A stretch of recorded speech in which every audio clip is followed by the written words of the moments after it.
Hi, I'm Joe Puckett. Thanks for joining me. We need to talk about Seth Montez and his craziness over the last few days. And very serious information. I hope you'll stick with me so we can talk about the details, figure out what the final results were, and then what you and I can begin to do about it to protect ourselves, especially at church. Seth Montez is 18 years old, and it sounds like right around this weekend, he leaves a message on YouTube news broadcast from the 2016 Pulse nightclub shooting and the 2022 Club Q massacre. The Pulse nightclub out of Florida, the Club Q massacre that occurred in Colorado.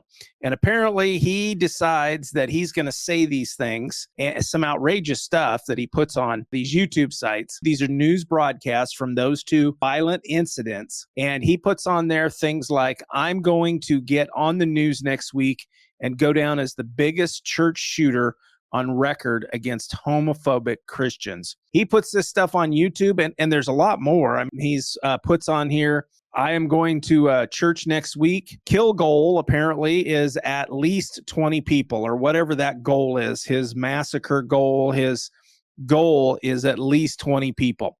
Craziness that he's making these threats. An 18-year-old making these kind of threats. And this is the kind of stuff we have to watch out for, though. I mean, this is the seriousness of things these days. Are they threats or are they real? And fortunately, law enforcement took them seriously. And so he also puts on there that he supported Dylan Roof, who was a Charleston church shooter back in, 2015. And the Audrey, he also shows some kind of support for Audrey Hale, the Nashville shooter at the Covenant School just recently. And even makes other statements. And then I don't have everything that I've seen put in here, but he puts, I don't care about no God. And there's other information in here, and I skip that. And then he mentions, you religious people make my life a living hell. I'm done.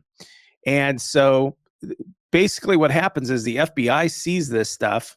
They contact the local sheriff's office in DeLand, Florida, and the sheriff's office sends detectives to Seth's home. And I'm glad they're taking this serious because it is a serious matter for us.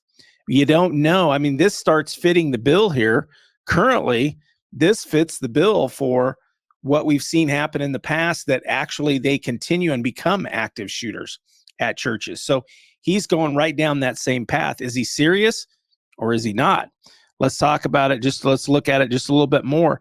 Seth tells the detectives when he gets there, oh, by the way, when the detectives arrive, they knock on the door, and Seth's mom greets them. And as they begin to talk to her, she wants to know if this is about the threats that he made on YouTube. So she already has some idea of the situation. So Seth does admit to putting these things online.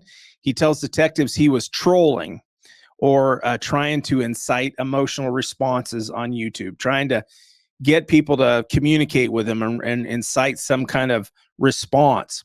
Terrible stuff to even just say if you're just trolling.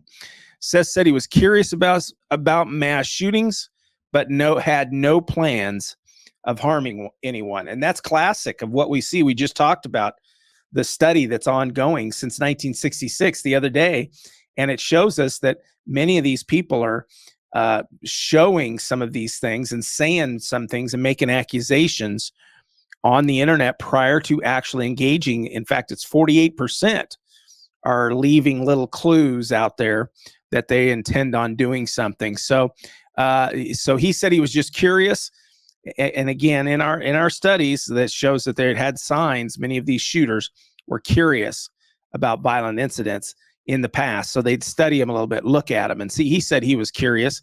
I myself have a gut feeling this kid's going down the path of being curious and considering becoming an active shooter. Now, they also did search the home, found one gun that was locked up. Seth did not apparently have any access to guns in his room or anywhere, any immediate access to that. This tends to have the classic signs to me. So you make that decision, study a little bit more. I'm sure there'll be more news reports on that coming up. What can you and I do? The data from the study that we talked about the other day, and you can go back and take a look at that video just a couple days ago, it tells us that these people sometimes are leaking on social media or to friends or family. So I do begin to say you and I need to monitor social media.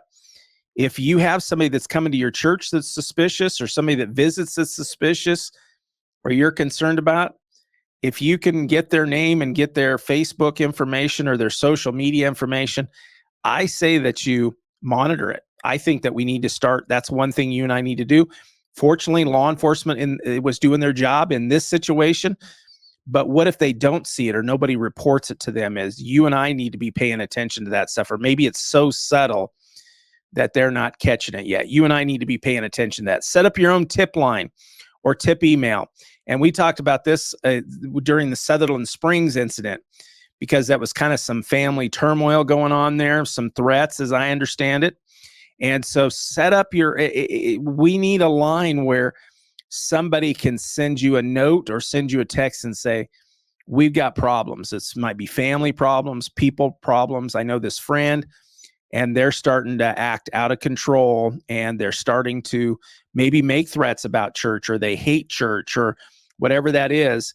I think that you and I, our churches, need those opportunities for people to make a quick text, a quick call, an anonymous tip, whatever that looks like, so that we can be made aware. That's just another opportunity. Doesn't mean it's going to solve all of the issues, but it's another opportunity to maybe get us more aware and help us to see something that might be coming our way, or be able to let law enforcement know that we need some extra patrol this Sunday because we have a family crisis going on within our church and there have been some threats made.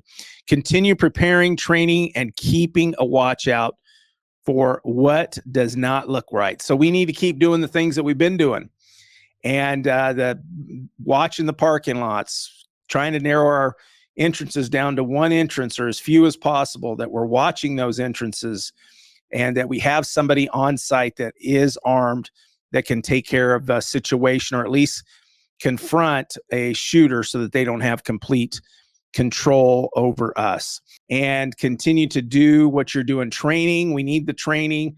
We need to be paying attention to what's going on. We do have training, lots of free, paid, all kinds of stuff.